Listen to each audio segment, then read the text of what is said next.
Ritchie, heartbreak for the club last time out, but a chance to make amends this Saturday. Yeah, definitely. That's been a focus of ours. Use the experience from last year, use the know-how, and take all the things that went wrong last year and put it right on Saturday. Not in the squad for last year's final due to obviously your loan out and your injury you picked up, but definitely in the squad this time and potentially a starting place on Saturday. Does that fill you with excitement? It does, yeah. It's something I've never played at Wembley, so it's exciting for me. But like I say, it's not about me. It's about I'll do whatever it takes to make sure that this team gets over the line. Definitely got the quality to win the game on Saturday. So I've just got to make sure that I do my job. A bit of a roller coaster on Saturday. The fans are always put through at Tranmere Rovers, but was there an element of pressure on that game? Because I suppose on paper, ideally, a home draw to get to Wembley is perfect, but there's also that added weight that 8,000-9,000 people in this ground and more beyond are expected to win.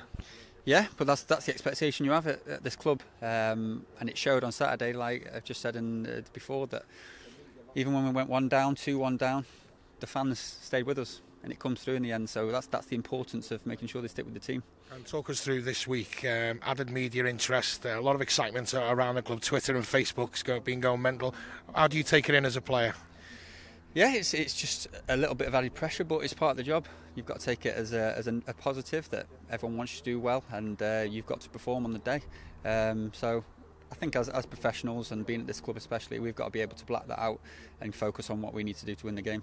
And there will be an army of fans, as there has been for the last 3 years in this league, supporting Rovers, trying to get them back into the Football League. Do you have a message for them going down on Saturday?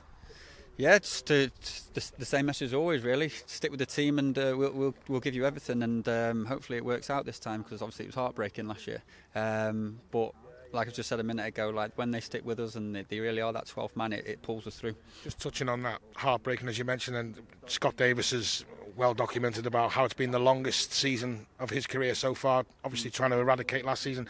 Is that the same for you? Although you weren't part of the final, you're still very much part of this club? Yeah, no, I was dying for the team to go up last year, and even I couldn't be a part of it, unfortunately, because I was injured. But this year, especially, I do what it takes to make sure that this club goes back to where it belongs. A difficult side as well in Boreham Wood, improved over the last 3 seasons under Luke Garrard, a very young manager. Yeah. Are you expecting obviously a tough game from them, but anything in particular from them?